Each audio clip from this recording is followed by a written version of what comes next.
A 7-year-old South African baby was raped at school while waiting for ride.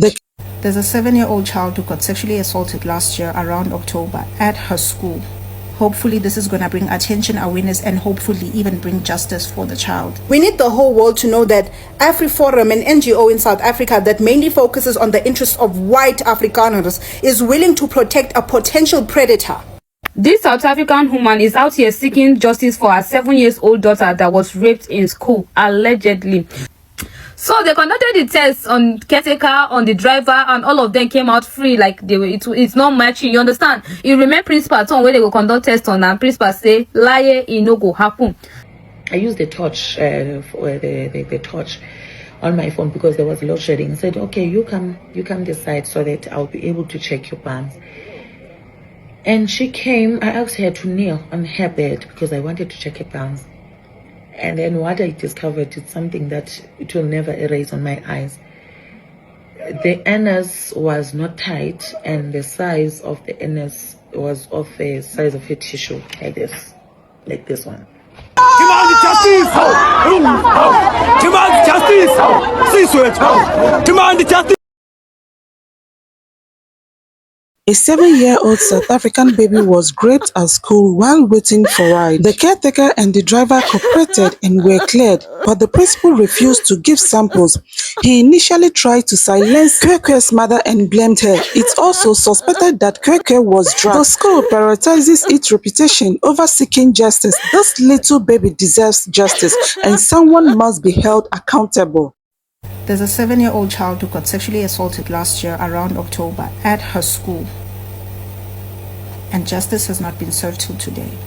We can't let situations like this slide, guys, at all. We have to come together as a community. There's a petition going around for justice for CWECWE. CWECWE is her name. I'll put the link in my bio. Please sign it. It's not going to take you more than 2 minutes. Hopefully this is going to bring attention, awareness, and hopefully even bring justice for the child. We need the whole world to know that AfriForum, an NGO in South Africa that mainly focuses on the interests of white Afrikaners, is willing to protect a potential predator. I need you to understand this is the same AfriForum that had the power to move Donald Trump to a point where he sanctioned South Africa because they claimed land is being confiscated from white Afrikaners. A 7-year-old black girl was sexually assaulted at school in October last year. Her mom has been looking for justice and nothing has been done about it. A white principal did not do anything about the situation, but in fact told the mother that she is trying to degrade the school's name. Not only that, he then suspended the student and refused to give his DNA during investigation. If this man thinks just because he has AfriForum behind him he's going to be able to silence a black mother's voice and a black child's justice, he has something else coming. We need the whole world to know about this. Comment justice for CWECWE on every video you come across. It does not matter which country it's from. The same way you'll comment Nikona Zinja. That's the energy we need right now. We can't allow AfriForum to use their white privilege and constant abuse of power to silence us. If CWECWE was a white girl, and that fucker of a principal was a black man, this would have gone down so differently. No child deserves to go through what she went through. And also, looking at how her mother is fighting so hard to get justice for her, given what her mother has been through in her life too, when so many parents just allow this kind of stuff to happen and become a part of the problem. Justice for CWECWE and her mother. So let me get this straight. A 7-year-old child was essayed. I won't go into the details, it's too triggering, you can do that for yourself. But this principal refused to comply with the police, the principal of the school, to the point that the school was deregistered by the Department of Education. Now there is a letter floating around that implies AfriForum is stepping in for this man. We don't yet know if this letter is authentic or not, but in the letter it says that he was asked for a buccal sample, which is basically where they take a swab and they swipe the inside of your cheek. Now, usually AfriForum is very quick to say things when there's any kind of allegation on social media, and in this case, they have not said anything yet. Which means either their social media team is asleep and taking breaks on the weekends, or they might actually be involved in this case and don't want to say anything right now. Now, say ma now, let's just say this letter is original, right? Then this letter is real. I just want to know how AfriForum members are going to justify their organization getting in between justice for a 17-year-old child. How are you going to spin that one? if they were indeed involved. Now, let's say AfriForum is not involved and they did not submit that letter on behalf of the principal. Are they going to have the guts to actually be, as they say, a civil rights organization and not just some virtual racist KKK that they actually are? But are they going to have the guts to say that this man must get whatever treatment he deserves? Now, mind you, in this letter, when we don't know if it's authentic or not, they say, we want to express our utmost disgust for crime committed against vulnerable children and hold a brief to cooperate and assist SAPS in their attempts to solve the case. That's point number 6. And literally in point number 7, they say that they think that it's irrational and unwarranted for the principal to have to submit a buccal sample. So in number 6, you're saying, hey, you want to assist. And in number 7, you say asking him for a buccal sample is irrational. Why? Why? But what we do know for a fact is that, unfortunately, a 7-year-old child was completely violated. A principal refused to comply with the police, and a school was then subsequently shut down. So let's see how far this AWB fan club is willing to go to defend whiteness. So today is a more serious video, so I really do urge you to listen. Under my last few videos, I've seen a lot of comments saying, justice for gၤèpèď. I've seen other people pronounce it like gၤèpèď, but I'm sorry if I butcher her name. I am legit trying to get it right. But I went to do some research to find out what happened, and this is traumatic. She is only 7 years old. She was sent to school, and when she came back home, she told her parents, and it was discovered that she had been full-on raped while she was in school. Like full on. And because I want to get every detail right of this story, I took some screenshots from other creators talking about it. So gၤèpèď 7 was allegedly R-worded at her school in Matatiele, a place that was meant to keep her safe. This is the worst part. The little girl bravely spoke up, but no one was arrested. No action has been taken. And the people of South Africa are deeply heartbroken and are demanding the arrest of her perpetrator now. Another creator by the name of Zindile wrote about this, and I'm going to read it to you. And this is particularly what broke my heart. The baby came to the house and huddled in the toilet. Her mother, pretty much the baby came home and she was huddled over the toilet in aggravating pain. They took her to see a doctor where it was confirmed that she was indeed R-worded. They opened the case with the South African police, where a school caretaker and transport driver samples were taken to a lab to see who was responsible. However, the principal of the school refuses. He refused to give a sample, which is sus, because don't we all want to get to the bottom of what happened to this child? The principal then goes on to accuse the mother of the child for tarnishing the school's image, for speaking up about this and trying to get justice about this. The mother said, "My baby was in so much pain. We spent 2 weeks in the hospital with a seriously injured child. And everything came out. I walked behind her, picked her up, smiling so she wouldn't feel wrong. She was saying, 'Dad, please hug me. It hurts.'" And the mother herself being a R-word survivor. What a painful thing to relive. How does one even send their children to school in good faith after this? I do not trust that principal's behavior at all, and whoever's responsible needs to be held accountable. And so the people of South Africa came up with a petition for people to sign to basically pressure him into giving a sample. It has gone that far. We need justice for that baby. And even though justice is never going to fix up the years of trauma that she now has to overcome, it's a step in the right direction and a step in protecting other vulnerable children in South Africa just walking around. This was inhumane and disgusting. She is a literal child, a baby. She's 7. A grown man, an old man did this to her. I don't know in how many fucking languages I can say you need to sign that petition. Where were you at the principal of the school? They should call the parents and say,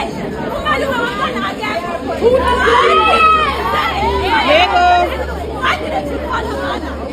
Why did you keep quiet? You always call her mother when you cannot.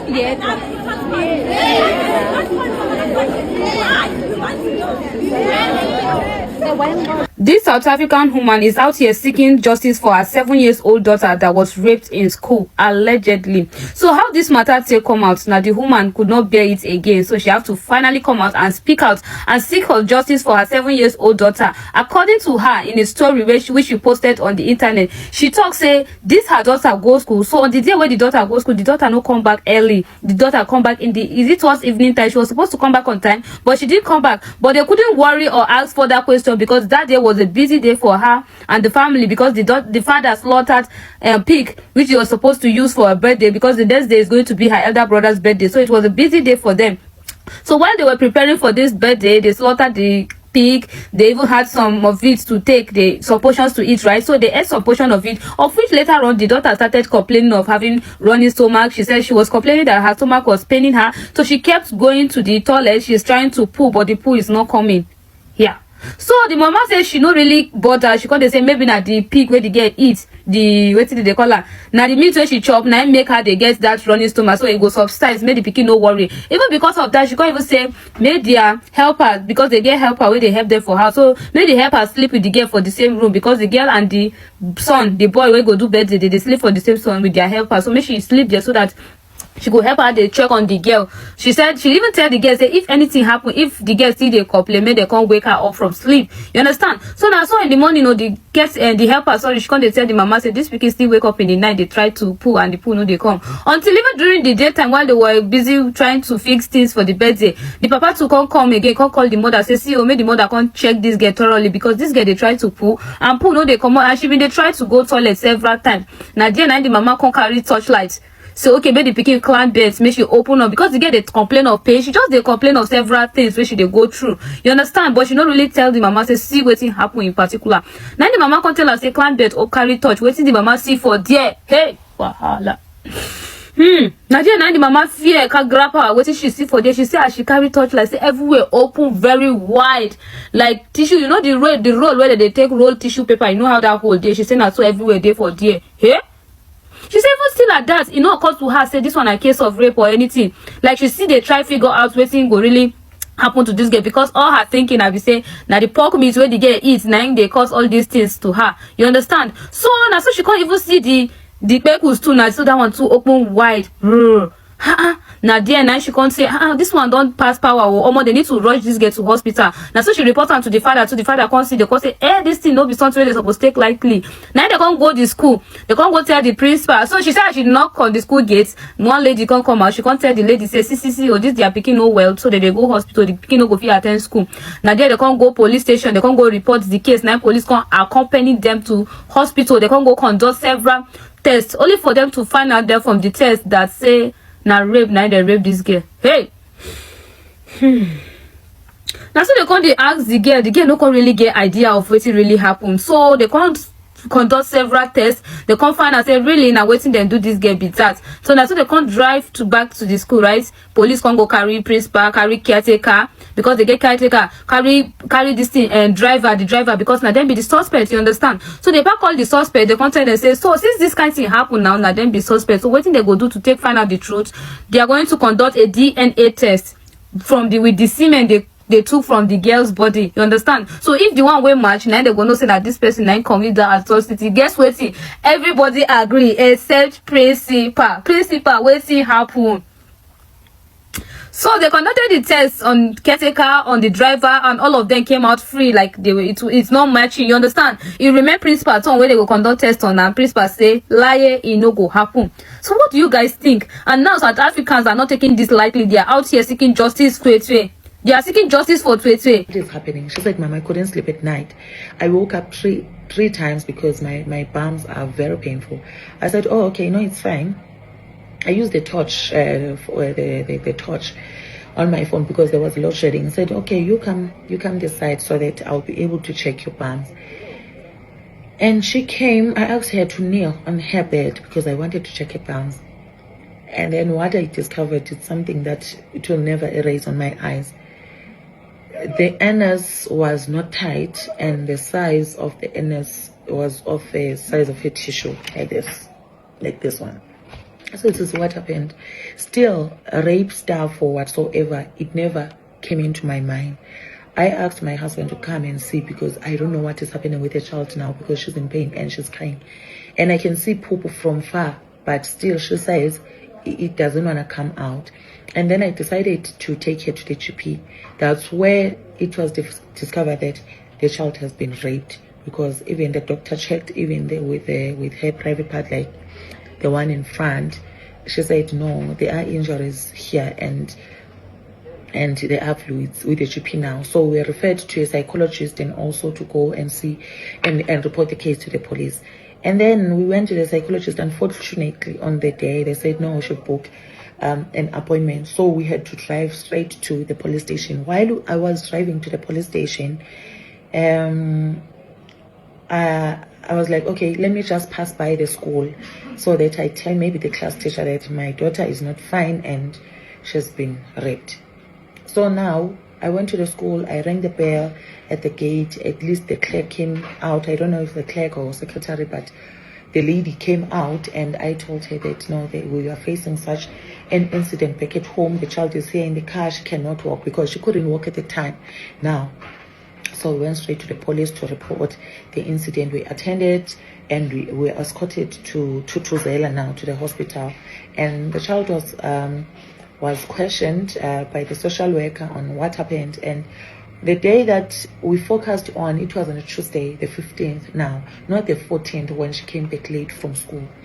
And when she was like telling everything that happened on the day. Until then, she was attended also by the doctor at Tutuzela, and then semen samples were collected from her. And then I asked the doctor about Demand justice! Khalid! Hawagit! Samsung! Hawagit! Samsung! Demand justice! Demand justice! CWECWE! Demand justice! CWECWE! I couldn't stop crying the very moment I heard of what happened to this little child. For crying out loud, a baby of 7 years, a little girl of 7 years is still a baby. Even a girl of 9 years is still a baby. Why would men be so wicked like this? Why would men be so heartless? I can imagine the pain she felt. I join my South African brothers and sisters to demand justice for this little child.